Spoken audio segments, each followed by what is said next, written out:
Hola, buenos días para el programa Antes de Salir y muchas gracias a la producción por la invitación. Bueno, José Velaga es agrimensor e ingeniero en topografía, además de director de la carrera de agrimensura de la facultad.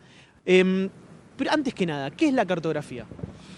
Bueno, la cartografía es básicamente un conjunto de una disciplina que aglomera un conjunto de ciencias, de técnicas y de artes, porque también es parte de un arte, que tiene como objeto principal la representación gráfica del territorio.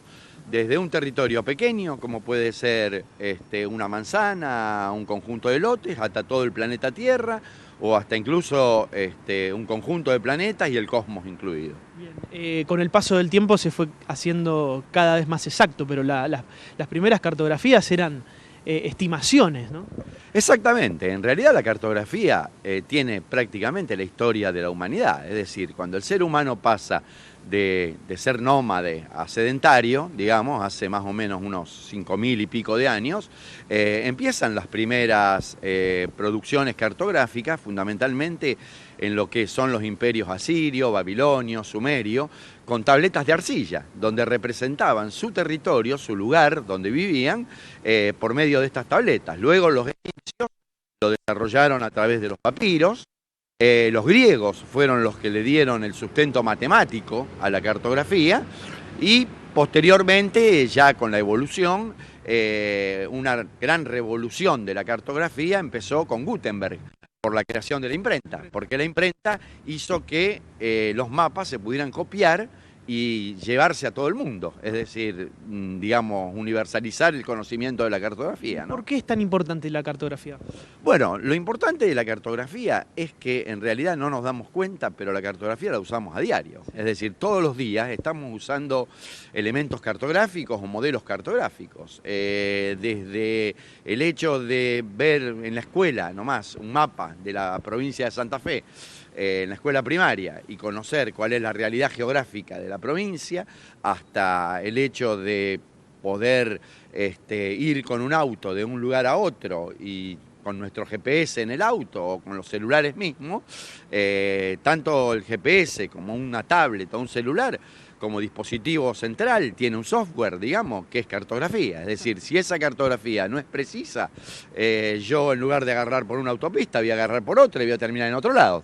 La famosa gallega del GPS se basa en una cartografía. La gallega del GPS en realidad es cartografía, en definitiva, porque si esa cartografía no es precisa y no está correctamente hecha, por más bien que funcione el GPS, yo en lugar de ir a Buenos Aires voy a terminar en La Plata. Entonces no me va a servir como objetivo de llevarme a un lugar determinado o dentro de la misma ciudad. Si yo quiero ir de una calle a otra, obviamente, si la cartografía no es precisa, voy a salir a 30 cuadras de distancia. O sea, también sirve de alguna manera políticamente para imponer formas de pensar, me imagino. Vamos a hacer, si podemos, un primer plano a este planiferio que llama mucho la atención, porque la gran mayoría de los que estamos acá, al principio, a simple ojo, rápidamente dijimos, ese planiferio está al revés, pero no. No, esta es una mirada del mundo, digamos, vista desde el hemisferio sur. Es decir, en realidad nosotros siempre vemos el mundo desde el hemisferio norte, es decir, vemos con Europa arriba y América abajo. Todo un concepto también. Un concepto que en realidad es un concepto geopolítico, en definitiva, ¿no? O sea, darle más importancia al hemisferio norte que al hemisferio sur.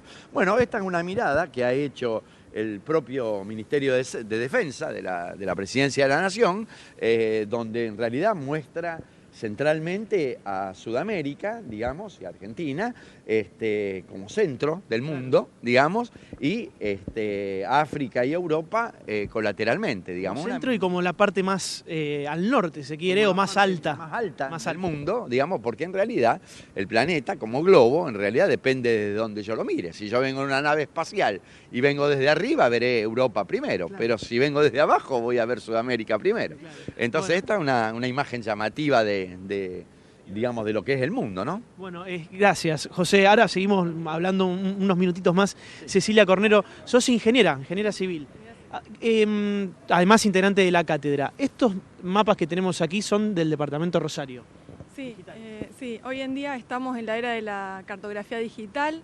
Las tecnologías informáticas y la tecnología satelital nos permiten tener hoy información precisa del orden de los centímetros hasta el kilómetro de toda la cobertura terrestre global, y con ello elaboramos los mapas de la serie de la misión Landsat, que es una misión satelital de la NASA, y podemos ver la evolución de la expansión urbana de la ciudad de Rosario en tonos de violeta o magenta, cómo fue expandiéndose a lo largo del tiempo. Expandiéndose en el 91 y de ahí en adelante hasta el 2014 hacia afuera, hacia circunvalación y después en todos los sentidos, ¿no? El norte, sur, noreste, noroeste, sudoeste.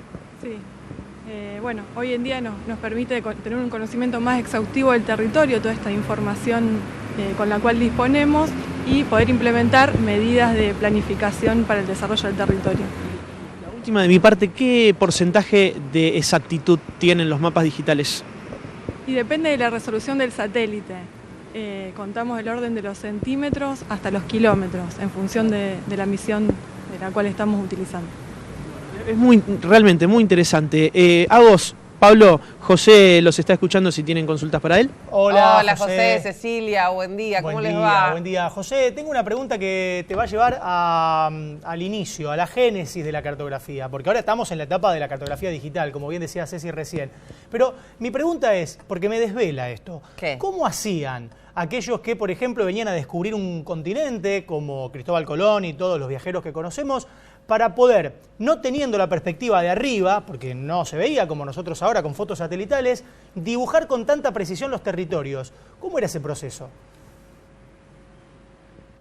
Bueno, es una pregunta interesante porque en realidad los navegantes siempre usaron la cartografía para guiarse. Claro. Y en realidad lo que principalmente existió durante los siglos XIII, XIV, XV fue más cartografía de costas, es decir, con los mismos barcos iban relevando las costas de los continentes y lo iban haciendo de una manera prácticamente artesanal, es decir, iban dibujando lo que iban viendo, iban dibujando las formas del territorio a medida que lo iban navegando. Entonces, de esa manera tenían la seguridad de no encontrarse, por ejemplo, con una isla que no la conocieran, o un peñasco, o un risco, que hiciera que las carabelas o los barcos que usaban en aquella época encallaran o llegaran a un lugar donde no era deseado. Pero en realidad era una cartografía que obviamente tenía muchísima menos precisión. Claro. Obviamente en la navegación marítima navegaban guiándose por las estrellas. En definitiva, en aquel entonces era una combinación entre lo que eran los dibujos que se hacían de los contornos de los continentes y la guía por las estrellas para poder navegar por el mar. Obviamente que Colón, cuando vino a América, tenía mapas, fundamentalmente tenía cartas hechas por los árabes, y esa cartografía representaba claramente el Mediterráneo y todas las costas de África. Bien. Es decir, tenía una cartografía que para aquel entonces era bastante útil para la navegación marítima, más aún cuando no se tenían los instrumentales de ahora, ¿no? Qué trabajo y qué desafíos, ¿no? Por lo tanto, en realidad, siempre la cartografía fue evolucionando a medida que fue evolucionando las técnicas y los instrumentales para representarla. Pero ya en aquel entonces tenían los elementos suficientes como por lo menos para poder cruzar el Océano Atlántico, ¿no? José, una pregunta también, o Cecilia. Sí, perdón. ¿Me escucha? Sí. ¿Cada cuánto se modifican? Bajito. ¿Cada cuánto se modifican o se actualizan los mapas hoy en día? Bueno, la actualización hoy día de los mapas es básicamente con imágenes satelitarias. Bien. Es decir, por ejemplo, la cartografía de la provincia de Santa Fe se actualiza permanentemente mediante información satelital. Es decir, nosotros tenemos hoy día muchos satélites disponibles y mediante esos satélites y convenios que tiene la provincia y la nación con los distintos proveedores de los satélites, que son tanto organismos gubernamentales como empresas privadas. Nosotros en Argentina también tenemos satélites propios, los satélites ARSAT, que nos permiten actualizar la cartografía existente en forma sencilla, en forma rápida y en forma muy, muy precisa. Como decía recién Cecilia, hoy día tenemos satélites que pueden dar una precisión del orden centimétrico, con lo cual se puede actualizar perfectamente cualquier zona del país, de la provincia, mediante una imagen satelital del día de ayer, del día de antes de ayer, claro, o del día de hoy mismo. Qué bárbaro. Es decir, se accede a la información cartográfica de una manera muy sencilla. Bueno, José, de acá nosotros le mandamos un saludo a usted, gracias. A Cecilia también, un abrazo, feliz día de la cartografía. Claro. Juanpe, si tenés una preguntita cortita para el cierre, todo tuyo. Sí, muy, muy breve, de cuánto sirven hoy los mapas digitales o la cartografía digital para el desarrollo urbano de la ciudad. Me imagino que para los gobiernos quienes llevan adelante las políticas urbanas, sumamente importante, ¿no? Sí. Muy breve. Sí, para todo el desarrollo contamos con una información muy precisa para poder desarrollar e implementar políticas de desarrollo. Es de suma importancia contar con esta información actualizada, repetitiva, porque los satélites pasan cada determinado periodo de tiempo y bueno, antes esto no era posible. Bueno, muchísimas gracias, José, muchísimas gracias, Cecilia.